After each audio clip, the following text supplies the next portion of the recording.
Shayla, hey girl, hey. Trina, hey girl, hey.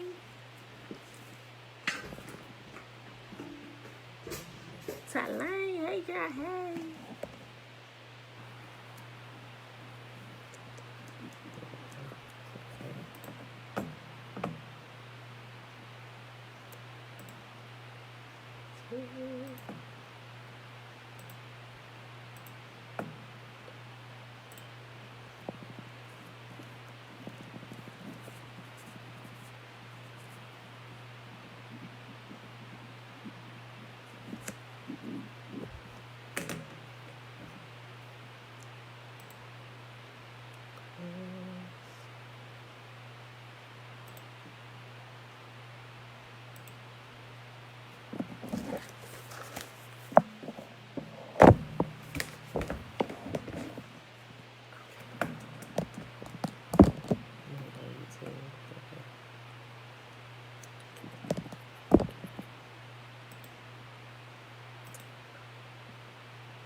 Public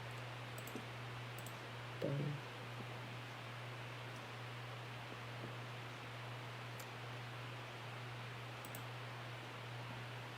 Okay.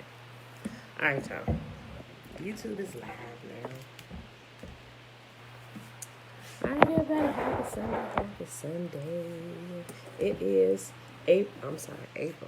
August the 22nd, 2021.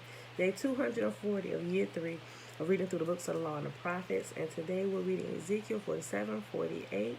I want to say it's 49 chapters. I meant to come back yesterday and check Ezekiel, alright? Because I know about that. I think today is going to be our last day in Ezekiel. So let me look at it real quick.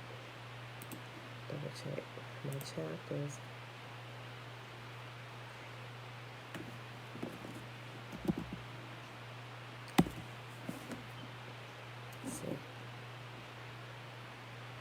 Auntie, Belinda Brown, shalom. Okay, let's see. Ezekiel.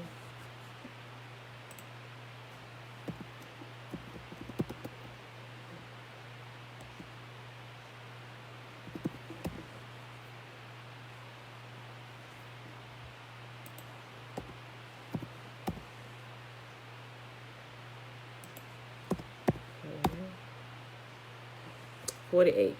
48 chapters in Ezekiel. Okay, so we're reading Ezekiel 47 and the last chapter 48. And then we go to the book of Daniel. Yes. We finally made it to Daniel. Okay. We're reading the first chapter of Daniel today. Dream Sky Lover. Shalom, shalom. All right, y'all. So let's go ahead and get this party started. Right here. All right, y'all. So we're reading Ezekiel 47, 48, and Daniel chapter 1. And then we're going to pick up where we left off at in Fossilized Customs on page 351. But I actually think we start on 352 because we read all the way to the end of 351. No, I'm sorry. No, we read to the end of 350 and we start on 351. Okay. All right, y'all. So let's do this.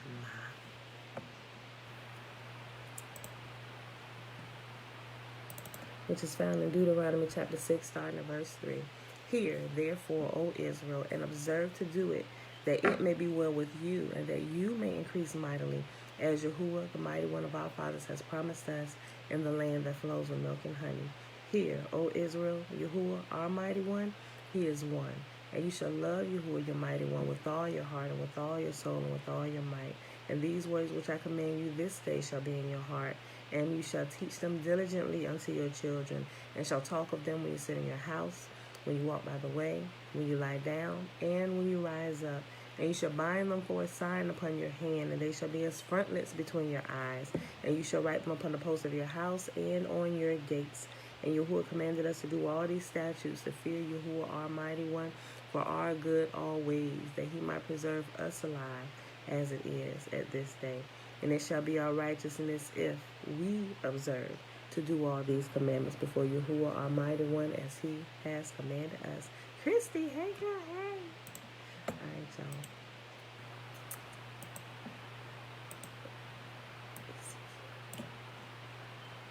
y'all. Ezekiel chapter 47, the river of healing.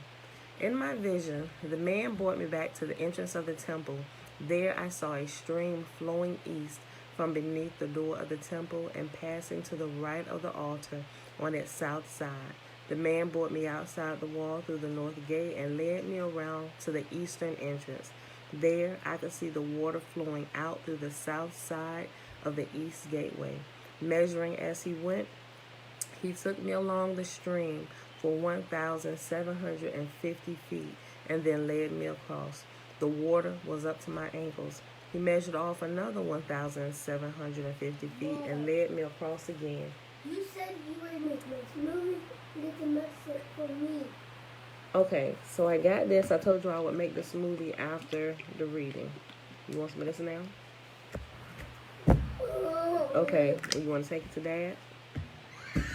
Well, sis, don't come down here first thing this morning with all that. Okay, she got a stuffy nose, y'all. This time, the water was up to my knees. After another 1,070 feet, it was up to my waist. Then he measured another 1,750 feet, and the river was too deep to walk across. It was deep enough to swim in, but too deep to walk through. He asked me, "Have you been watching, son of man?" Then he led me back along the riverbank. When I returned, I was surprised by the sight of many trees growing on both sides of the river. Then he said to me, "This river flows east through the desert into the valley of the Dead Sea. The waters of this stream will make the salty waters of the Dead Sea fresh and pure. There will be swarms of living things wherever the water of this river flows.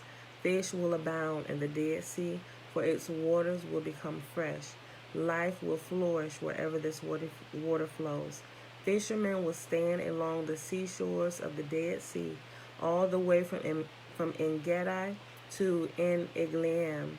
The shores will be covered with nets drying in the sun. Fish of every kind will fill the Dead Sea, just as they fill the Mediterranean. But the marshes and the swamps will not be purified. They will still be salty. Fruit trees of all kinds will grow along both sides of the river. The leaves of these trees will never turn brown and fall, and there will always be fruit on their branches. There will be a new crop every month, for they are watered by the river flowing from the temple. The fruit will be for food, and the leaves for healing." The boundaries of the land. This is what the sovereign Lord says. "Divide the land in this way for the 12 tribes of Israel. The descendants of Joseph will be given 2 shares of land. Otherwise, each tribe will receive an equal share. I took a solemn oath and swore that I would give this land to your ancestors, and it will now come to you as your possession. These are the boundaries of the land. The northern border will run from the Mediterranean toward Hethlon, then on through Lebo-Hamath to Zedad. Then it will run to Berothah and Sibram, which are on the border between Damascus and Hamath, and finally to Hazar Hattikon on the border of Huran. So the northern border will run from the Mediterranean to the Hazar Enan on the border between Hamath to the north and Damascus to the south. The eastern border starts at a point between Huran and Damascus and runs south along the Jordan River between Israel and Gilead, past the Dead Sea, as far south as Tamar. This will be the eastern border. Ooh, so whoever is on that eastern border, we just read about this Dead Sea and everything that grows along it, all that is in your borders. The eastern border starts at a point between Huran and Damascus and runs south along the river between Israel and Gilead, past the Dead Sea, and as far south as Tamar. This will be the eastern border. The southern border will go west from Tamar to the waters of Meribah at Kadesh, and then follow the course of the brook of Egypt to the Mediterranean. This will be the southern border. On the west side, the Mediterranean itself will be your border from the southern border to the point where the northern border begins, opposite Lebo Hamath. Divide the land within these boundaries among the tribes of Israel. Distribute the land as an allotment for yourselves and for the foreigners who have joined you and are raising their families among you. And they will be like native-born Israelites to you and will receive an allotment among the tribes. These foreigners are to be given land within the territory of the tribe with whom they now live. I, the sovereign Lord, have spoken. Ooh, man, my voice is cracking. Okay. Last chapter for the book of Ezekiel. Ezekiel chapter 48. Division of the land. Here is the list of the tribes of Israel and the territory each is to receive. The territory of Dan is in the extreme north. Its boundary lines follow the Hethlon road to Lebo Hamath and then runs on to Hazar Enan on the border of Damascus with Hamath to the north. Dan's territory extends all the way across the land of Israel from east to west. Asher's territory lies south of Dan's and also extends from east to west. Naphtali's land lies south of Asher's, also extending from east to west. Then comes Manasseh, south of Naphtali, and its territory also extends from east to west. South of Manasseh is Ephraim, and then Reuben, and then Judah, all whose boundaries extends from east to west. Oh, so I see. Hold on, I'm sitting here thinking. So I'm thinking about what I just read.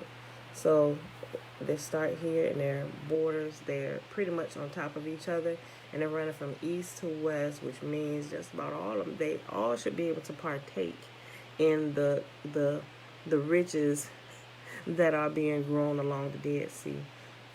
Because if the river is running this way and the lands are going across, yeah.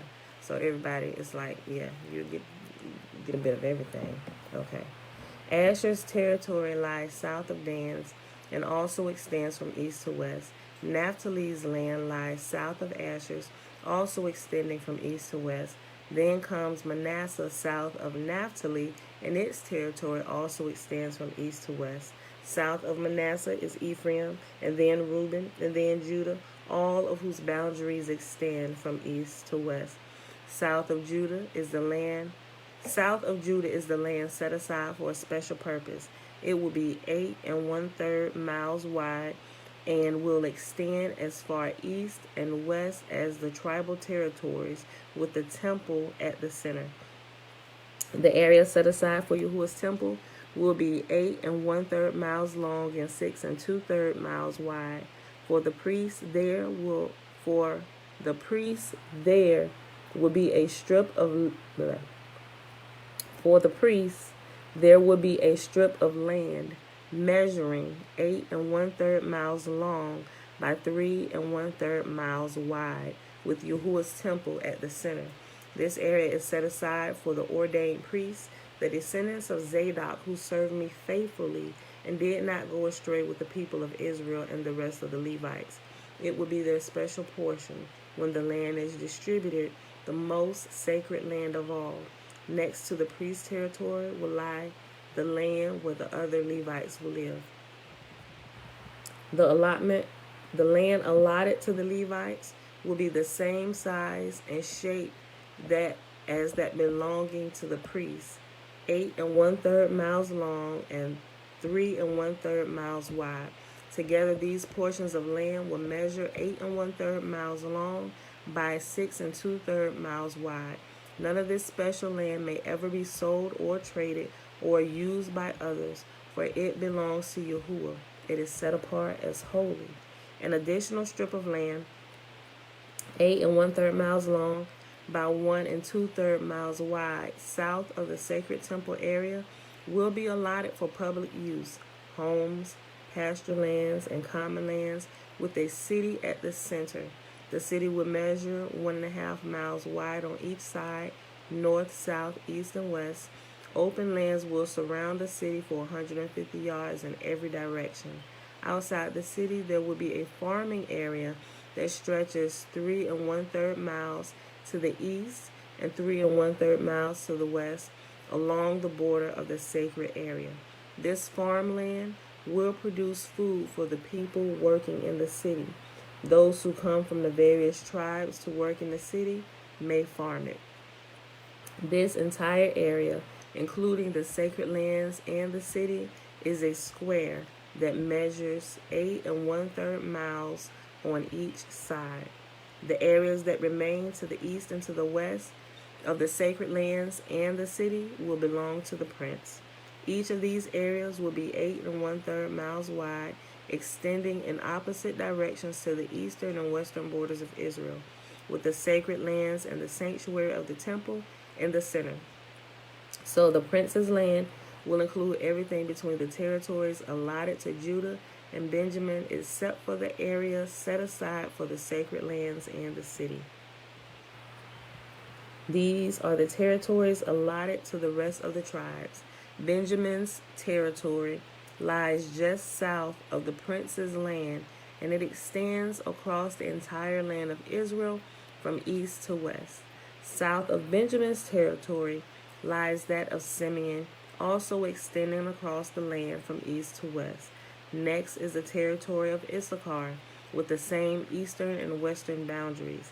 Then comes the territory of Zebulun, which also extends across the land from east to west. The territory of Gad is just south of Zebulun, with the same borders to the east and west.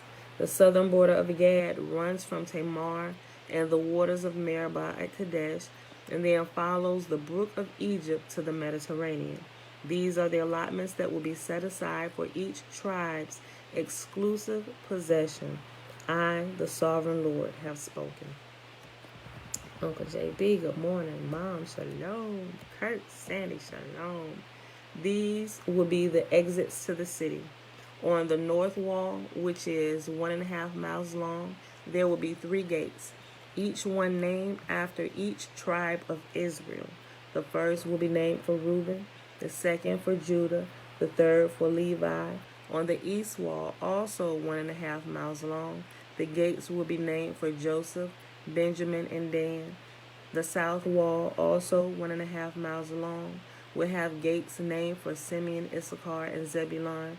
On the west wall, also 1.5 miles long, the gates will be named for Gad, Asher, and Naphtali.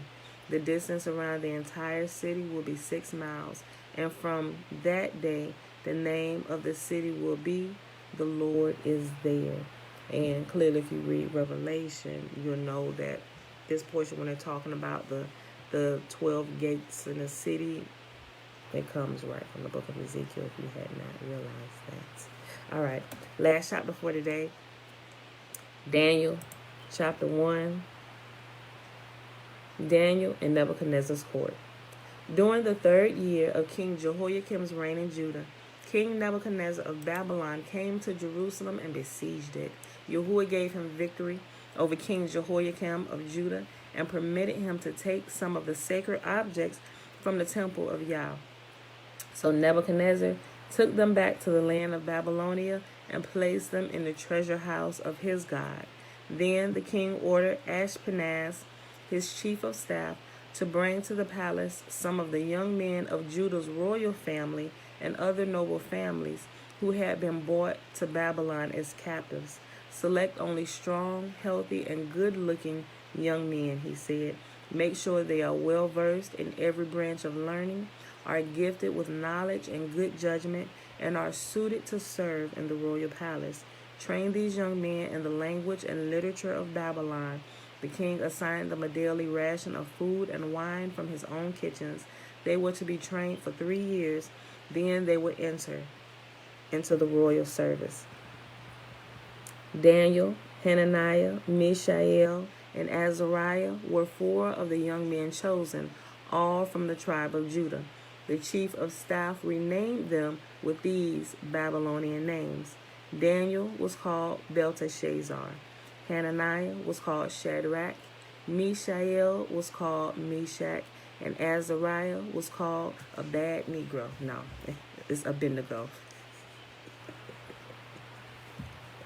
And Daniel was determined not to defile himself by eating the food and wine given to them by the king. He asked the chief of staff for permission not to eat these unacceptable foods. Now Yahuwah had given the chief of staff both respect and affection for Daniel, but he responded, I am afraid of my lord the king, who has ordered that you eat this food and wine. If you become pale and thin compared to the other youths your age, I am afraid that the king will have me beheaded. Daniel spoke with the attendant who had been appointed by the chief of staff to look after Daniel, Hananiah, Mishael, and Azariah. Please test us for 10 days on a diet of vegetables and water, Daniel said. At the end of 10 days, see how we look compared to the other young men who are eating the king's food. Then make your decision in light of what you see. The attendant agreed to Daniel's suggestion and tested them for 10 days. At the end of 10 days, Daniel and his 3 friends looked healthier and better nourished than the young men who had been eating the food assigned by the king. So after that, the attendant fed them only vegetables instead of the food and wine provided for the others.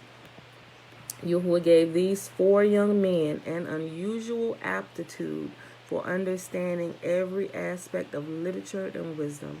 And Yahuwah gave Daniel the special ability to interpret the meanings of visions and dreams. When the training period ordered by the king was completed, the chief of staff brought all the young men to King Nebuchadnezzar. The king talked with them, and no one impressed him as much as Daniel, Hananiah, Mishael, and Azariah. So they entered the royal service. Whenever the king consulted them in any matter requiring wisdom and balanced judgment, he found them 10 times more capable than any of the magicians and enchanters in his entire kingdom. Daniel remained in the royal service until the first year of the reign of King Cyrus. And that, my beautiful people, is our reading for today. Uncle Nathaniel, peaceful greetings. All right, so I hate to cut Daniel off right after the first chapter. Like, this is my most favorite book. All of my favorites, but I got a special love for Daniel. I really do. I really do. I got a special love for the book of Daniel. Okay, y'all. So we're going to pick up where we left off at yesterday on page 351. So also, if you've never tested the diet or the lifestyle of eating that Daniel and the 3 Hebrew boys embarked upon, you should really try it. It really does. Just like they gain wisdom, I'm telling you, you will gain wisdom from Yah. Yahuwah will begin to pour more into you, right? And you will seem to have wisdom that is well beyond your years, right? People are like, well, how you know that? Like, well, how did you hear that? Well, I can't really explain to you. All I can say is just Yah revealed it to me, and it just like the wisdom that you give, like it can be tested and it's proven true, and it's baffling. Like even unknown things that like people who try to get a one up on you or whatever, even those hidden things are revealed to you so that you stay ahead of those who might be trying to deceive you, and hidden things will become known to you. It's wild how it happens, but it's friggin' amazing. I wouldn't trade that for the world. Like, y'all should really look into That's why I guess that's why a lot of people do when they fast.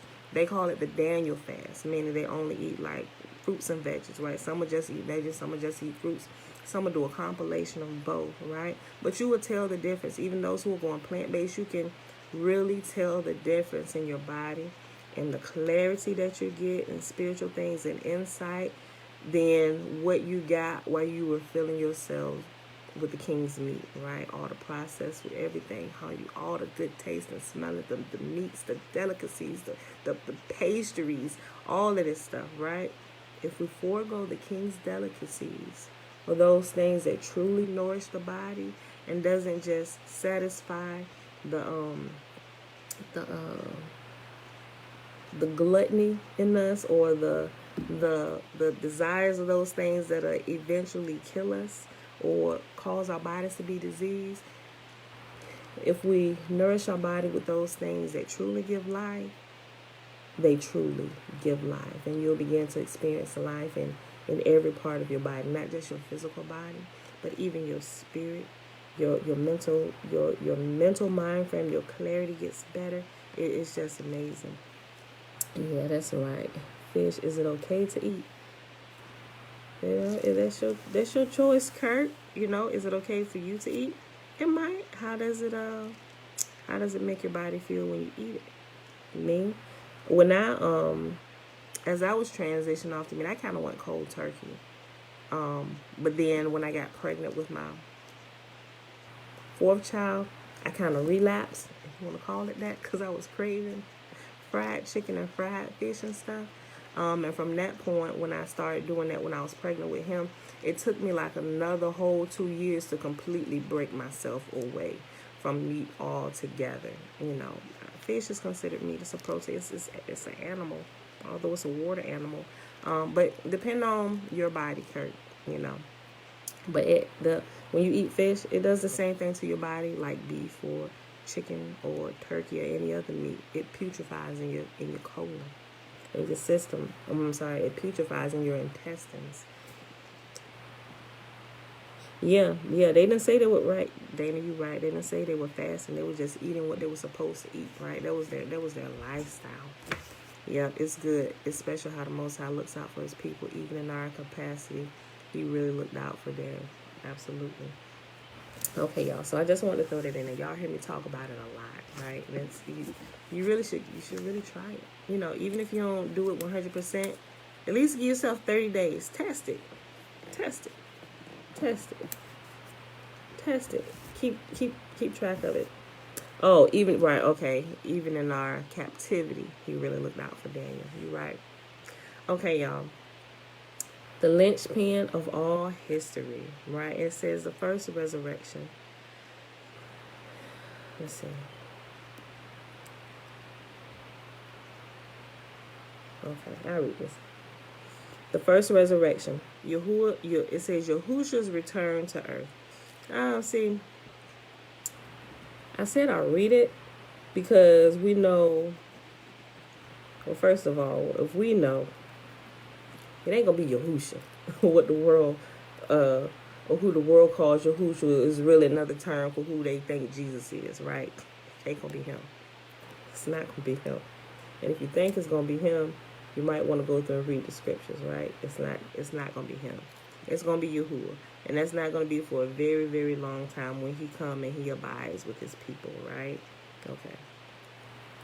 The first resurrection will be the calling forth of the bride of Yahuwah, or the first fruits, which I would think is the waking up, right? Like that's the first resurrection, us waking up all over the world to the four corners of earth where we are. To me, from what I understand, and even in the valley of dry bones, that's the first resurrection, right?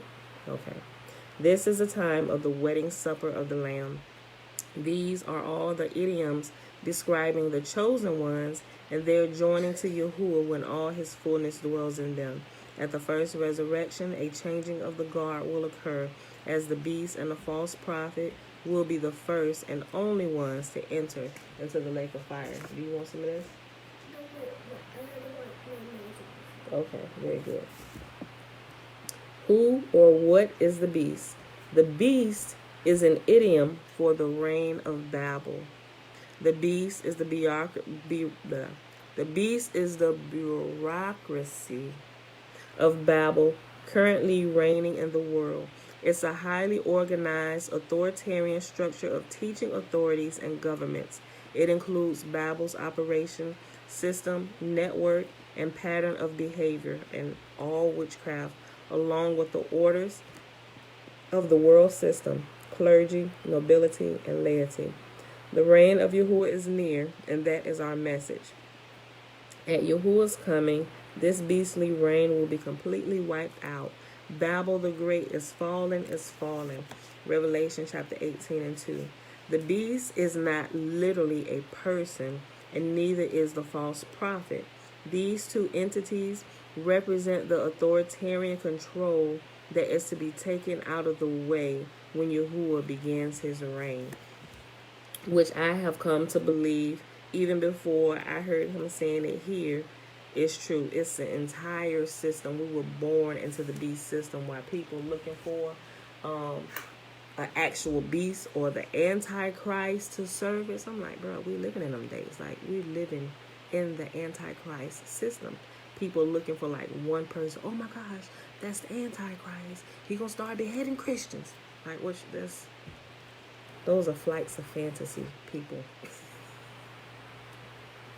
I know some people might argue with me about that, but I'm telling you, go check into that a little bit more, right?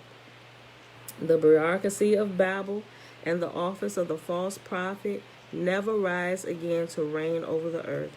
1,000 years pass as Yahuwah reigns on the earth with his bride, the first fruits group.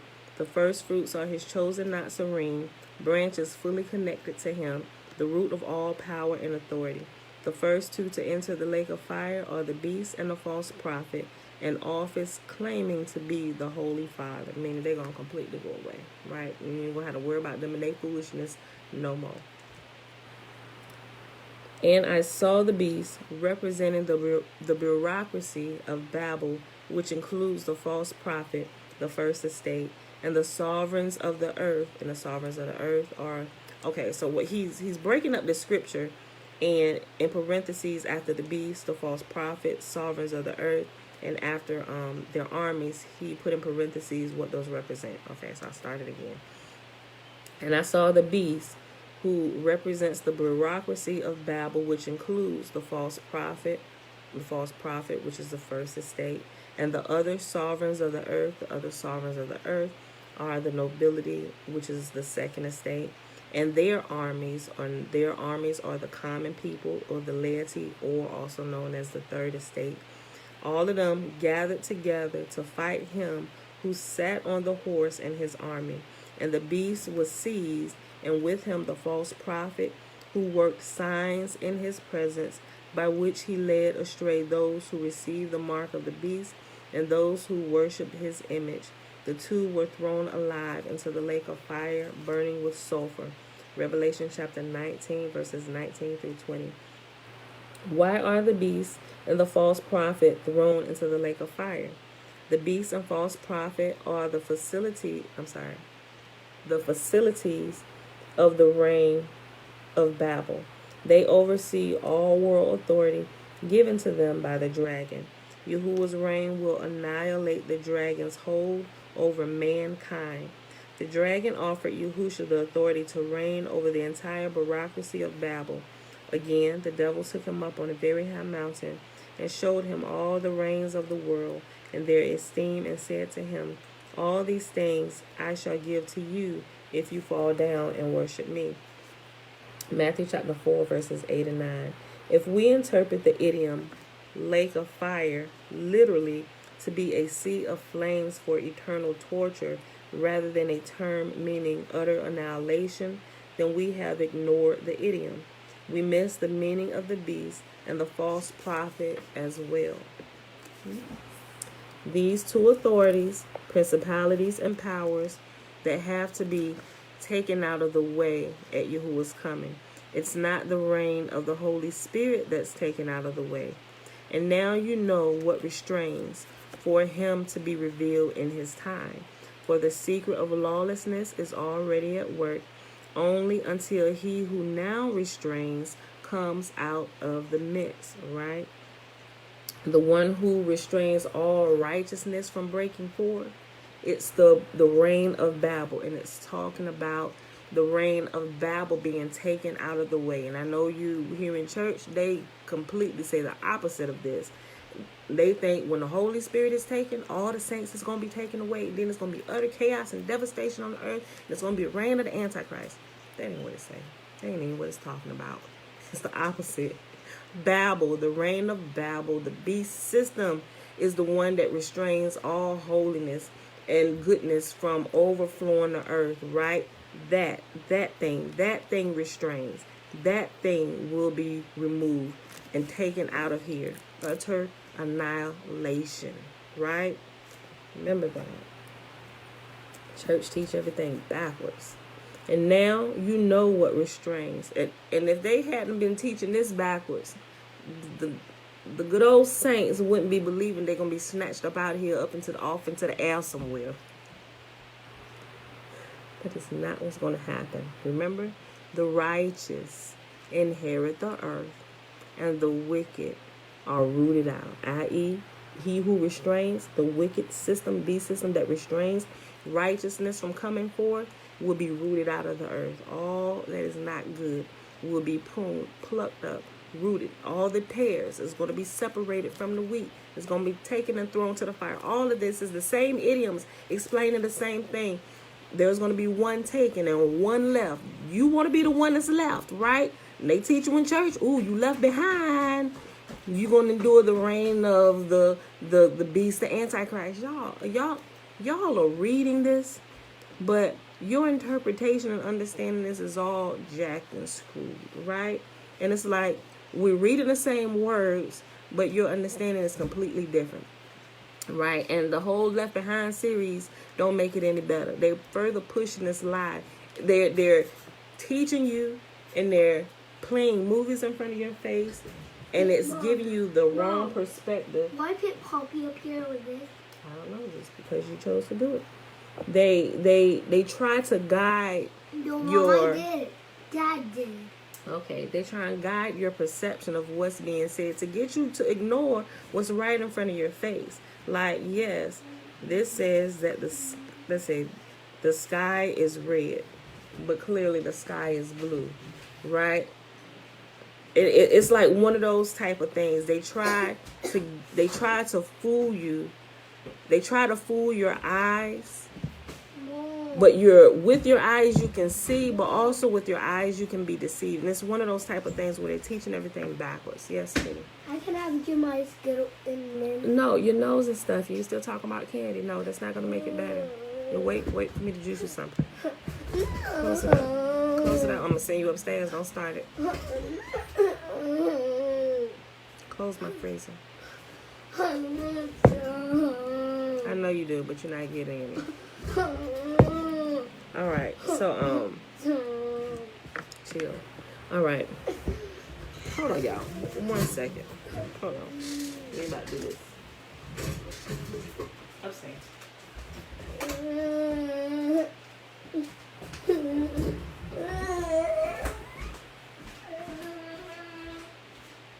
Babe, come up there. Come up there. She's doing the most.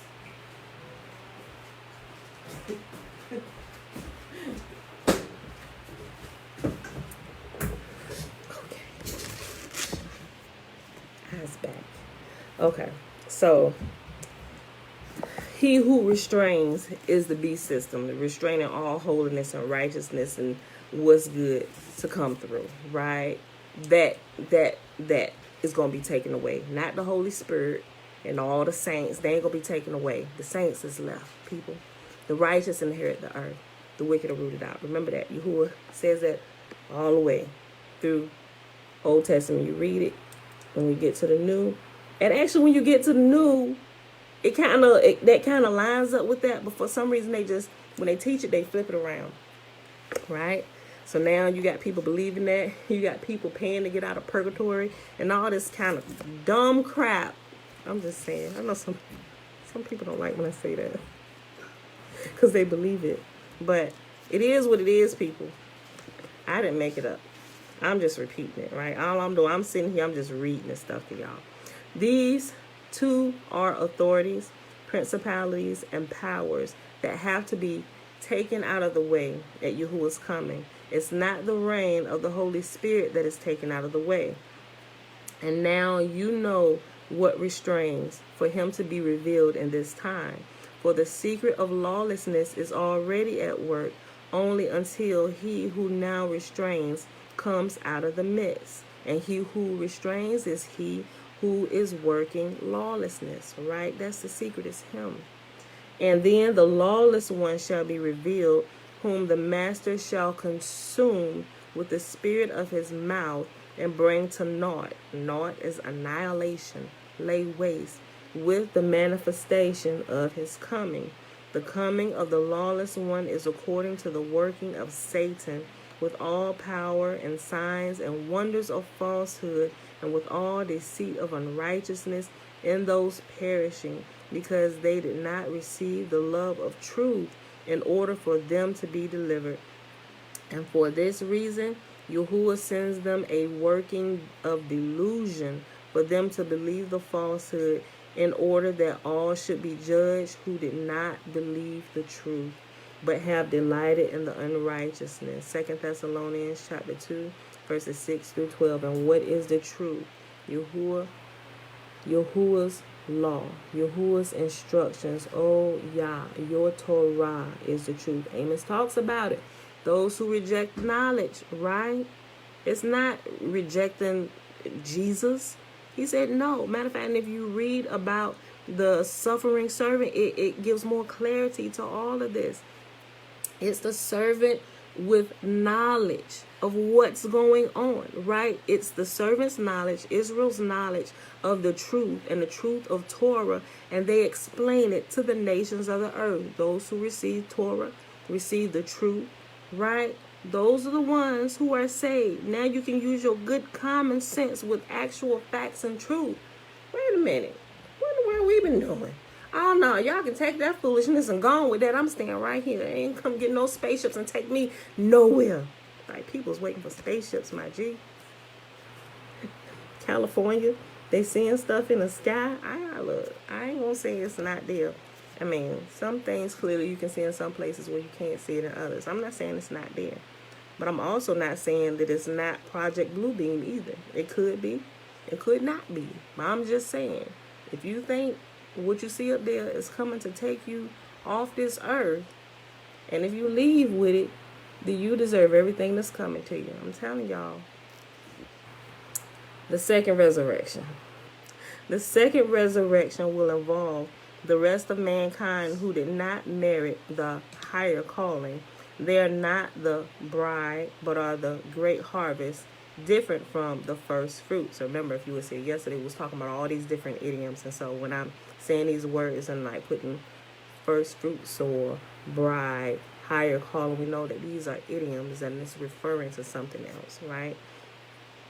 They will face the judgment of the great white throne and will enter eternal life only if their names appear in the scroll of life.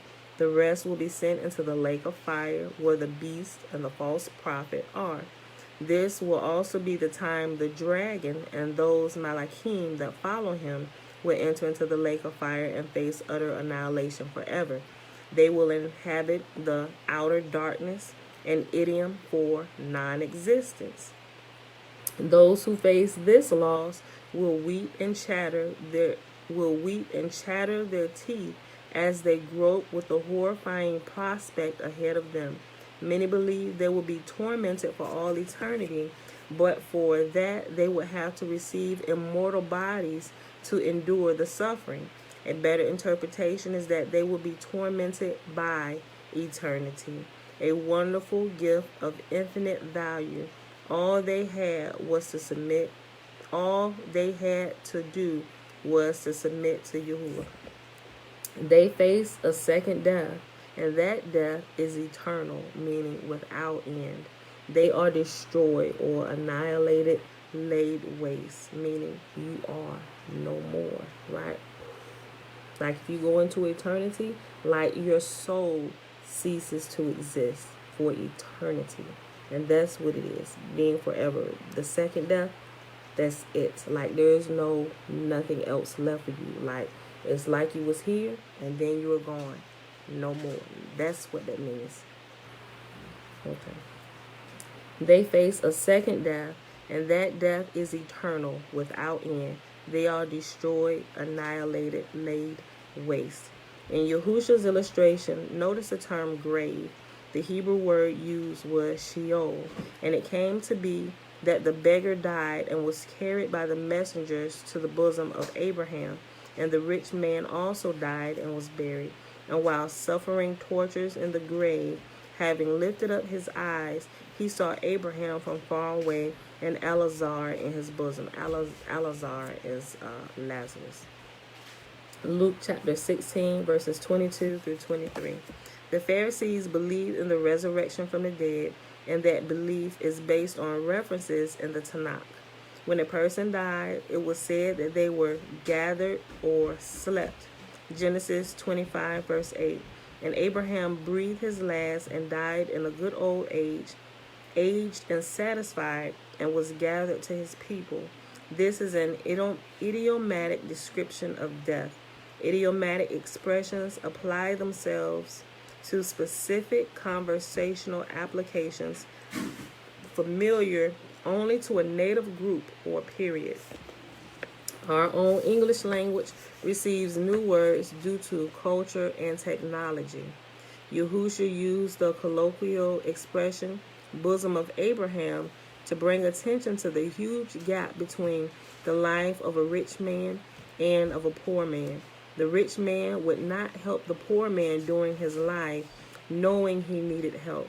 In Yahushua's illustration, the poor man was comforted and gathered to his people. The rich man was presented as one experiencing extreme shame for the way he ignored Lazarus. And this is brought out as a reference to heat. We can relate this to how we feel blood rush to our face when we are embarrassed, causing our face to become hot and blood red. This is very much like the idiom coals of fire heaped upon someone's head used in this verse.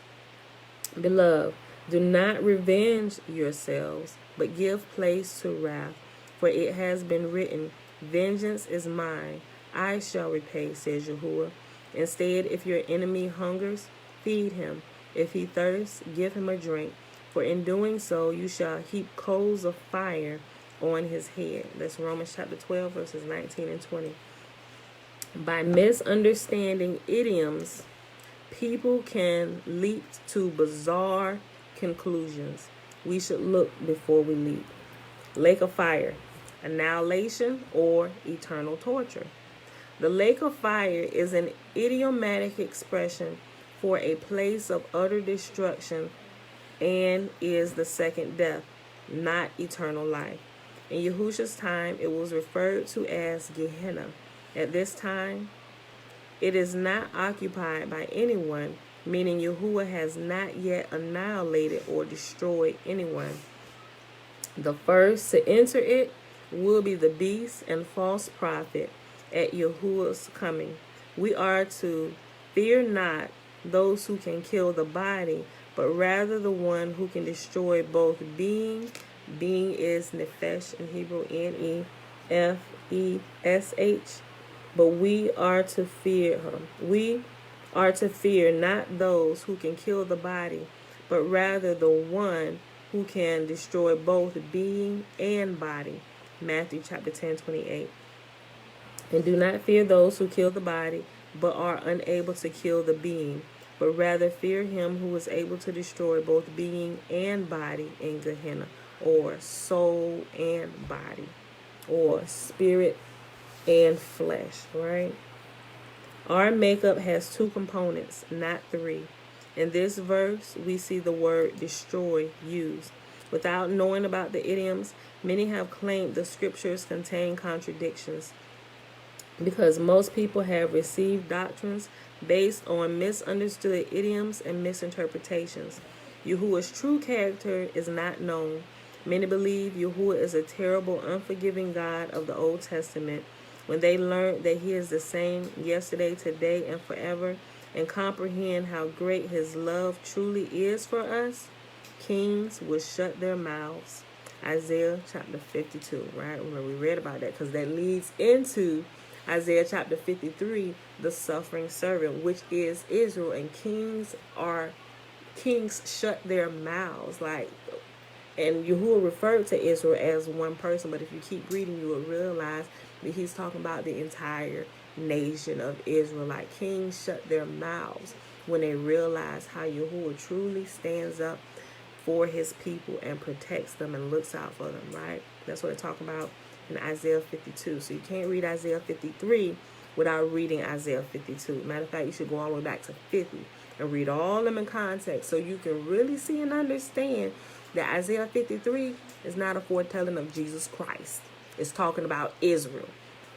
And as you get to the bottom half of Isaiah chapter 53, it will further verify that the first half of Isaiah 53 was not a foretelling of Jesus Christ or Yahusha, Yeshua, Yahweh, Shai, whatever you want to call him. It was not, right? So when you get down there and you're paying attention, like, wait a minute, hold on, because he ain't never did this. It says he will have long life, you see, but he died at 33. When you call him Jesus or Yahusha, Yahweh, Shai, Yeshua, he died. It says that his descendants would be blessed. He didn't have no children. He died at 33 and he didn't have children. Okay, wait a minute, something wrong about this. But it also says that his knowledge would be a blessing to his descendants and it would make them free. Well, first of all, he ain't had no descendants, so we know that wasn't fully carried out. So who is this talking about? If you keep on reading, we realize it's Israel. All the world stands in awe at the nation of Israel and what Yahuwah begins to do with his people as he reveals truth and knowledge and restores ancient wisdom to his people, and his people begin to teach the ancient wisdom and truth that the prophets and Abraham and them knew. Bruh. Okay. Kabbalah. All right. I'm going to show you this picture. Y'all probably familiar with some of this stuff, right? If you ever looked into the chakras and all this stuff. So he about to explain the version of all this stuff where people do magic, which you actually can take this and do magic with.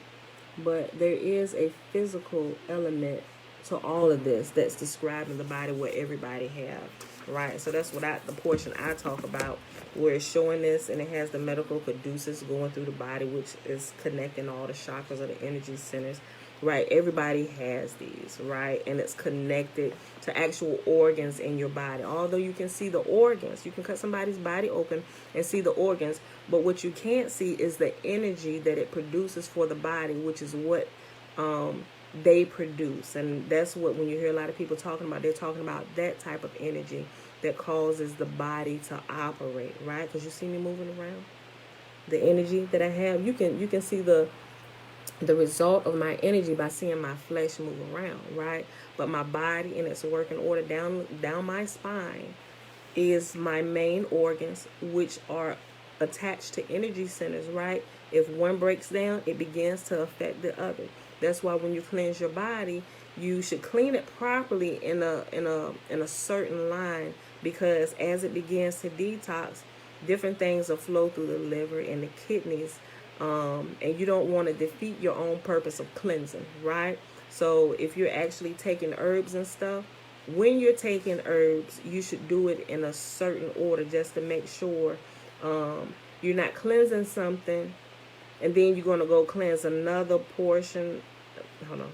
You should cleanse it in the proper order to where it all flows smoothly, where you don't be dumping poisons back into your system by improperly cleansing, if that makes sense, right? So there's a way. If you talk to master herbalists, they'll teach you about that. It's three. Dr. Sabi is no longer here, so people still alive today. I like Yah'ki and Patrick Delves, who is in the Caribbean. Both of them are master herbalists. Both of them got YouTube channels and pages where you can go. And I think Yah'ki is really knowledgeable, but Patrick Delves, master herbalist Patrick Delves, he does his videos is really good, and I would say his he explains it. He explains it just as good as Yah'ki. Matter of fact, he been there longer than Yah'ki. But I like his videos because in his videos, he actually lists out for you the different herbs for different things. And in there, in his store, his shop where he has his herbs, he writes out for you and shows it on the screen how much of each herb you need to take, because some people may not be able to order it or whatever. So if you locally, you'll know how much to get and the proper amount to use in each one and how long you should take. I really like him for that, right? I learned a lot of stuff. So remember, Patrick Dells, anything you can go look up how to reverse diabetes type 1 and type 2. And I know some people tell you that if you're on insulin, you'll probably be taking it for the rest of your life. That's a lie. It's a way to restore the pancreas to where your body begins producing its own insulin again in the appropriate fashion and manner. But there's a proper way. You have to cleanse your system, the lymphatic system, the blood and everything, to help restore the pancreas and get it jump started again. He is very thorough. He is so good about that. Whether everything, MS, diabetes, reversing cancer, all different types of cancers and stuff, and he writes it out, right? And it's really, really thorough. Who was it? Yah'ki Awaken. If you just go type in YouTube Yah'ki Awaken, and both of them are black guys. Yah'ki has dreads, but lately he been putting his dreads up in the head wrap. So you'll see him. You'll know who it is. He's the only one named Yah'ki Awaken. Has a tattoo right here in the middle of his forehead. But he's very thorough and knowledgeable too. They're both master herbalists, right? Yah'ki's production is a little more professional. Not that Patrick's is not, but Yah'ki got more production work and stuff going on to where his videos are nice and clear. Patrick's, it's just like he taking his cell phone and he going through, but he old school, but he know his stuff. And I'll leave links to both of them, to both of their social medias where you can go. And they're active doing lives and stuff all the time. You can do consultations with them if you got different issues going on, some of everything. If anything going on wrong with your body, they can tell you how to reverse it with herbs and heal it, right? And get these energy centers or these chakras flowing like they should, so the body can operate at maximum performance, right? It's so good. Okay. Oh yeah, it's 5 minutes. Okay, let's read this section about the Kabbalah, right? And I showed you the picture of the human body with the medical caduceus going down the middle of the body. The energy centers are going down the actual spine that everybody has, with all the actual organs that everybody have in their body, trying to get people not to be so scary when you see this, right? Understand what's going on. It is some people that's using witchcraft with. We ain't talking about that. We're actually talking about what the body actually does, right? Because if you go screwing with your body, eating wrong, it's going to throw your energy centers off. And I know coming out of church, some people are like, oh, careful. Okay, listen to what we're saying. I ain't talking about practicing magic, hocus pocus. Depending on where you come from, where you live. If you live outside of the Western world, you'll hear the word chakra and energy center more than what you would hear over here in America. America is just now kind of catching up with some of the terms that the other people are using, right? But it's talking, if you actually listen to some of them in the medical field, or holistic doctors or holistic nutritionists, they will use those terms, right? Everybody's starting to get familiar with it now, but they ain't talking about something witchcrafty, y'all. It's literally talking about the energy that your body produces when you feed it appropriately, when you give it the right amount of sun that it needs, when you nourish it, right? Oh, that was my plant light. It will give your body energy, like I said, where you can move and you can tell, hey, your body is getting better. And it happens naturally when you go to a plant-based diet. It just kind of cleans these systems up. And in the medical field here in America, when you hear chakra, what I know it to be is the endocrine system, right? You can say chakra or you can say endocrine system. For when we stand in America, you talking to people coming out to church, you probably shouldn't use the word chakra. It's going to freak them out. Just use endocrine system, right? Because you're talking about the same exact thing. When you learn about the endocrine system, you're going to learn about the energies that flow through the body from all your, I know you see the line and the lights and stuff, but that's where all the major organs are in your body, along your spine, the physical spine that everybody has that goes from the base of the brain all the way down to the tailbone. Everybody has it. Every human being has it. And attached and along that spine are the organs, right? Or the energy centers. And if you take care of your body and you feed it appropriately, they will work and produce and give your body the energy it needs to live and thrive. Yes. Oh, you like what Yah'ki said about the circadian rhythm? Yeah, girl. It'd be some good stuff. You can't be super spooky. You just learn about your body. Just take a health class or go get a anatomy and physiology book. And if you learn about the body, all the spookiness will go away, people. I'm just saying. So, what I'm not saying is that there is not a certain group of people that are taking this and using it for witchcraft things, because there are. I'm not negating that, because they are. I am not saying go do that. Stay away from that. Far away from that. But do learn about your body and the energies that flow so you can learn how to operate your body appropriately. It will give you strength and it will heighten you spiritually, right? There are proper ways and there are wrong ways to do things. Learn about the body and how it operates is the proper way to do it. Take note, track what happens when you feed it certain things, when you deny it certain things. How much more are you on top of your game when your energies, the energy systems in your bodies are flowing, right? Because if you can't get control of your base nature, like your root and your sacral chakra, meaning you're eating and all, you drinking, all this, you can't get that under control. A physical thing, if you can't get that under control, I don't even have to use the word sacral and root chakra. I can just tell you out of control. If you can't get your eating under control, and your smoking and your drinking and your lifestyle under control, everything else is gonna go out of whack. Everything dealing with your heart, your relationships is gonna go out of whack, right? Because you got people that love and care for you, that want to see you live and do better, but you're doing things to destroy yourself because you can't get your base animal nature under control. So it's going to begin to affect the heart chakra, anything dealing with relationships, with people, your job, your business. You ain't gonna be able to hold nothing down. And when you can't do that, you become stifled. Nobody listen to anything you got to say because you can't get yourself under control. Your throat chakra, ain't nobody gonna listen to nothing you got to say. You can't even control your own life, your body. So that becomes out of whack. Then you get all discombobulated and you can't think straight, right? And now you're pissed with the world and your third eye can't open. You see what I'm saying? It's things in life that they give terms to and tell you to stay away from.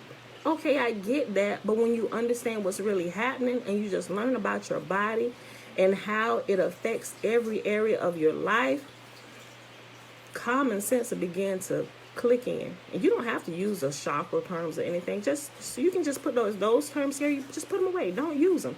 Actually use the definitions of what it's talking about. Get your eating under control, right?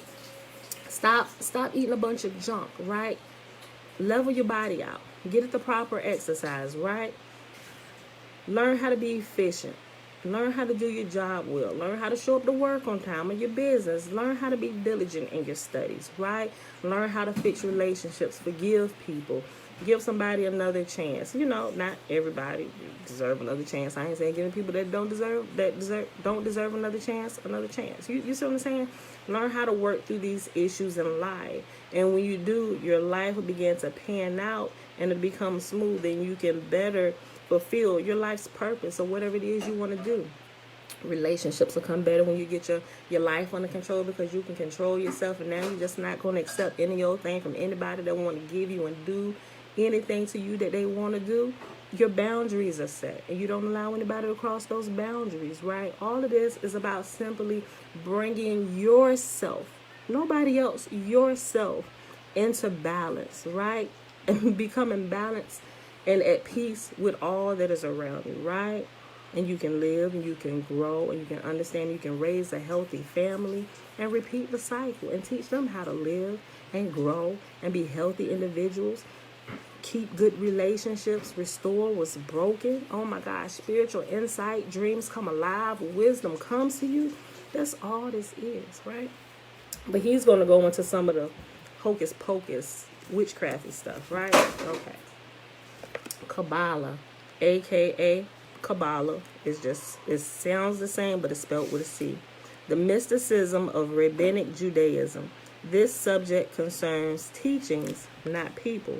When we learn new things concerning our behavior, it's our responsibility to test them with the word.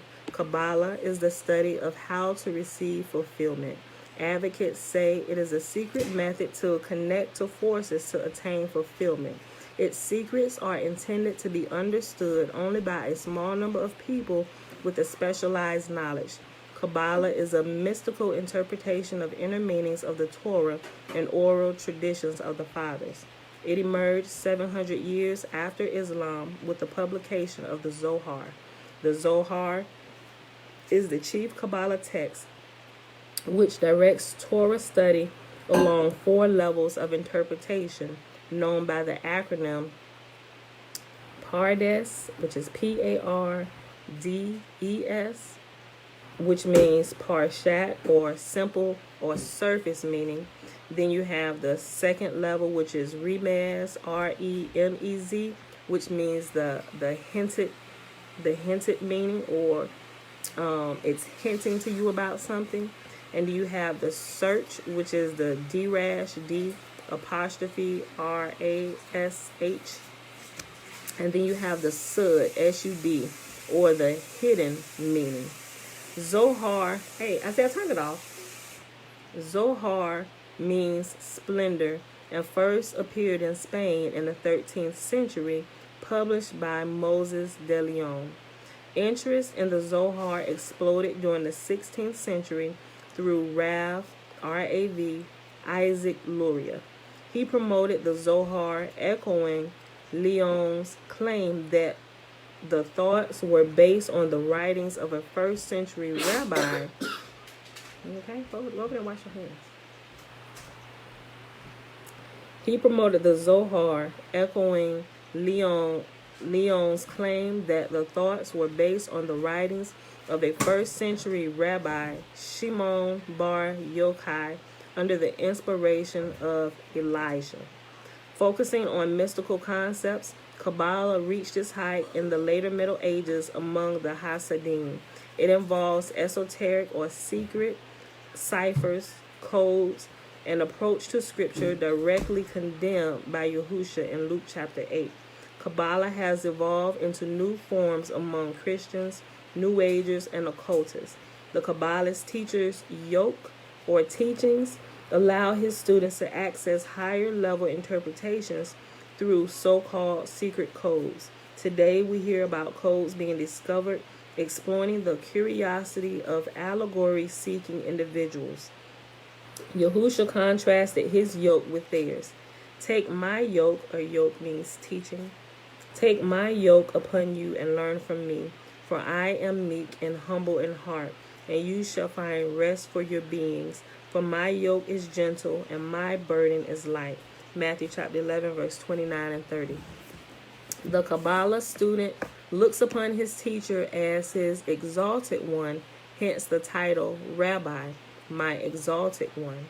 The term rabbi is not found in the Tanakh. Gnosticism or knowledge, Gnosticism means knowledge. Gnosticism is considered vital to enable one to reach awareness or perfection. The Eastern philosophy of Hinduism teaches a method or path or dharma or path of righteousness that leads a person out of the karmic cycle of reincarnation into nirvana or nothingness. This goal of oblivion is the essence of the Eastern philosophies. The transcendental state is represented by the sky blue skin of their many deities. The deities of the original religions are blue skin. I'm going to show you this picture. The secret meaning of blue skin. And so he has a picture.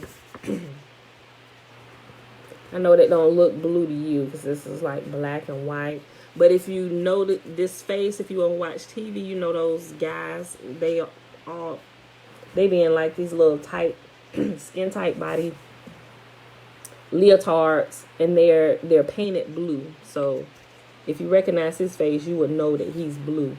So he's showing you the comparison. So when you see these pictures as well, their skin is also painted blue. Boy, move, back up. No, move. No, you don't need to show them that. Back up. Okay.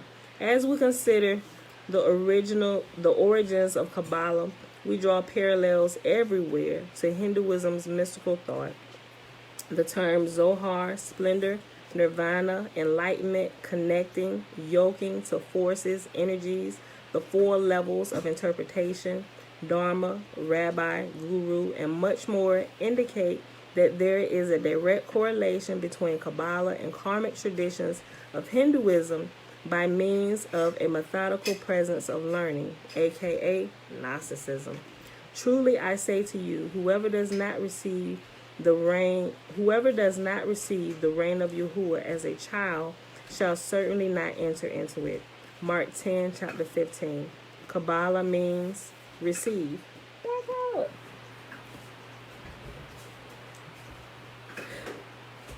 Forsaking the commandment of Yahuwah, you hold fast to the traditions of men. And he said to them, Well do you set aside the command of Yahuwah in order to guard your traditions. Hold on. Forsaking the command of Yahuwah, you hold fast the tradition of men. And he said to them, Well do you set aside the command of Yahuwah in order to guard your tradition. Mark chapter 7, verses 8 through 9. And we're going to pause right here because it's about to go into the traditions of the fathers. All right, beautiful people. What I say? Y'all keep coming over here getting my space now. Back up. You're crowding me. Back up. 3:55. All right, beautiful people. So we're at 1 hour and 9 minutes. Today it is Sunday, August the 22nd, 2021. Day 240 of year 3 of reading through the books of the law and the prophets, and of the 3 consecutive day count, day 909. We read Ezekiel chapter 47 and the last chapter 48, and then we started in the book of Daniel chapter 1. We read Fossilized Customs starting at page 351 all the way to page 355. What did I say I was going to share with y'all today? Oh, Yah'ki and Patrick. Let me write that down. I'll share their pages. All right, y'all. I hope y'all enjoyed the reading for today. Smurfs. I know they be. Oh my gosh, he put on his mask and stuff. He went and pulled some. I got some. I use cooking gloves, right? He want to put on some. He pulled some out the box, put them on. He put on his mask. He want to get into the camera. Let me show them. No, back up. Like they be doing the most. But y'all probably used to the shenanigans in my background by now. Well, at least I hope you are. If you're not and it bothers you, I'm sorry. You know? But it is what it is. If you can't handle it, then just, hey. Just go ahead and find something else to do in the morning. All right, the blessing is found in Numbers chapter 6, verses 22 through 27. Remember, the first 21 verses is the Nazarite vow. And Yahuwah spake unto Moses, saying, Speak unto Aaron and unto his sons, saying, On this wise you shall bless the children of Israel, saying unto them, Yahuwah will kneel before us, presenting gifts, and will guard us with a hedge of protection. Yahuwah will illuminate the wholeness of his being towards us, bringing order, and he will provide us with love, sustenance, and friendship. Yahuwah will lift up his wholeness of being and look upon us, and he will set in place all we need to be whole and complete. And they shall put my name upon the children of Israel, and I will bless them. All right, beautiful people. Bell upstairs. Sit. Back up. All right, okay, show him. We want to show you his tree of life. See his little tree. Can you tell them what this stone is called? It's I forget. It's a green. something to start with an A. I don't know. Okay, we want to show you his too. It's amethyst. No, that's not an amethyst. That's an opal. That's an So you opal. have to go. They all have trees of life on their necklaces. They wanted necklaces. We got them gold necklaces, but they be popping chains and stuff. And I'm like, get out of my jewelry box. Josh like to wear my link chain. I was like, I'm gonna buy y'all something y'all can't pop. So I looked for these. I was like, oh, we got a tree of life, and it's the little leather. Y'all ain't gonna be able to pop these so quick. All right, y'all, back up. Scissors. Yeah, you won't get another one. Leave the scissors alone. Sheesh. Okay, y'all. Let me check my comments. They doing the most. All right, and make sure I ain't miss nobody question or nothing. All right, y'all.